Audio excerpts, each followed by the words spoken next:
evening and welcome to Tucker Carlson tonight. Holy smokes, there is a lot going on in this country right now. We're going to do our best over the next hour to explain what is happening and what it means.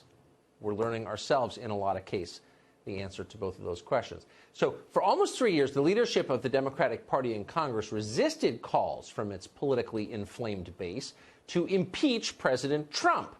Polls showed little support for impeachment among actual voters. They were skeptical of it. Older members in Congress, like Nancy Pelosi, remembered well what happened the last time the opposition party impeached a sitting president. Republicans did that, you remember, back in 1998. And in the end, the only winner in that saga was Bill Clinton himself. He was supposedly disgraced, but in fact, if you looked at the numbers, he was politically much stronger than he had been before he was impeached. Pelosi, and not for no reason, told colleagues she worried that impeaching Donald Trump might just get him reelected. And so up until just last week, impeachment seemed like a fading prospect. And then suddenly, out of nowhere, it seemed, with little fanfare and almost no explanation, everything seemed to change. Tonight, just a few hours ago, Pelosi announced that impeachment proceedings are in fact underway, full steam ahead. I can say with authority the Trump administration's actions undermine both our national security and our intelligence. The actions of the Trump presidency revealed the dishonorable fact of the president's betrayal of his oath of office, betrayal of our national security, and betrayal of the integrity of our elections. Therefore, today, I'm announcing the House of Representatives moving forward with an official impeachment inquiry. I'm directing our 6 committees to proceed with their investigations under that umbrella of impeachment inquiry. The president must be held accountable. No one is above the law. The people who sold out your country to China are concerned that President Trump betrayed America somehow. As of this moment, Pelosi's party seems to agree. They're behind her, mostly. As Congressman John Lewis of Georgia explained, working to remove an elected president just a year before a Democratic election is, in fact, somehow a defense of democracy, or something like that. Watch. I truly believe, the time to begin impeachment proceedings against this president has come. To delay or to do otherwise would betray the foundation of our democracy. Are you confused yet? If so, we don't blame you. If you left town for the weekend, you may be wondering, what the hell is going on? Exactly, impeachment? For years, they told you that Trump was going to be impeached for colluding with Russia, spying for Putin. Then it turned out he didn't do that. The story evaporated into dust and seemed to blow away. Then just a few days ago, they were grumbling about impeachment again, and they dragged Corey Lewandowski, remember him? They brought him up to Capitol Hill to make their case. That didn't go well at all.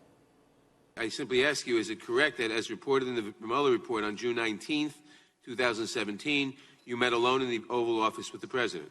Could you read the exact language of the report, sir? I don't have it available to me. I don't think I need to do that, and I have limited time. Did you meet alone with the president on that date?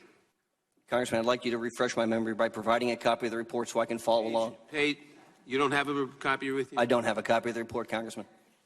Do you not have an independent recollection of whether you met with the president on that date? Congressman, I'm just trying to find in the Mueller report where it states that. Well, you have it in front of you. I gave you the page number. Yeah, where on page 90 is it, sir? Mr. Chairman, you got to start the clock. No, I don't have to start the clock when he's filibustering. Didn't take much for Chairman Nadler to collapse live on C-SPAN. Pretty embarrassing.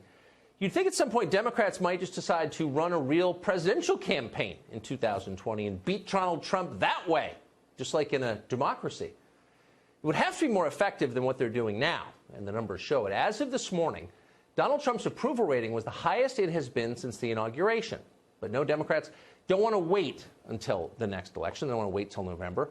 Politics takes too long and it leaves too much to chance. The risk of democracy is voters might not agree with you. Hillary Clinton learned that the hard way in 2016. And the one thing Democrats don't want to do is to repeat that. Better remove your opponents by force if you can. Which brings us to the latest question of impeachment. What exactly is this about? It's more confusing. Sorry to laugh in the middle of this. We spent all day trying to figure out what is the impeachment story. It's about Ukraine. It's less than a week old. And so you might be forgiven for not understanding why would the president be impeached for a story that the Democrats literally can't explain. What did the president do wrong?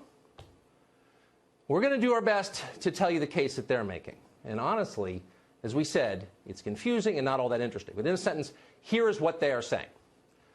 They are saying that in a phone call with the president of Ukraine, the president threatened to delay a $400 million military aid package to Ukraine unless the Ukrainian government agreed to investigate possible criminal activity involving Joe Biden's son.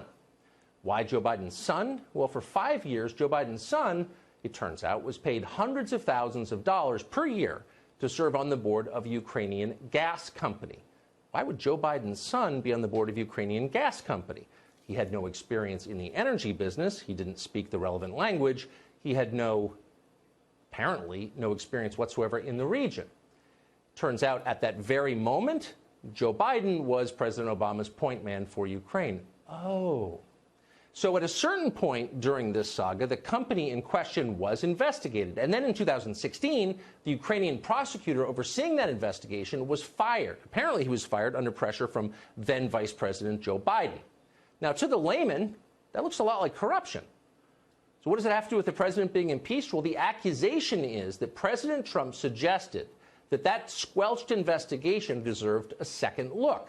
And Democrats say that suggestion was an impeachable offense. Are you following this? Of course, there are plenty of other reasons that the U.S. might not want to send $400 million to Ukraine. It's a notoriously corrupt country, for one thing. What do we get out of it, for another? And by the way, sending military aid to Ukraine may please the neocons on CNN. Bill Kristol is strongly for it. But it also greatly increases the chances of conflict with Russia. And, of course, that would mean nuclear conflict, potentially. What's the point of that, exactly? Nobody has bothered to explain why sending $400 million in military aid to Ukraine is in the interest of the United States. They haven't even thought to explain that. They're too busy yelling about impeachment, and they're doing it with all the hysterical intensity that has become the hallmark of the modern left. They have a lot of energy. Too bad none of it is focused on the country's real problems, and there are a lot of them. We don't want to go through the same litany again, but we will hit on just a couple because they're worth mentioning. Our national debt is exploding, and that includes credit card debt, by the way, personal debt at its highest ever measured. We have a war in Afghanistan that we can't seem to win or end.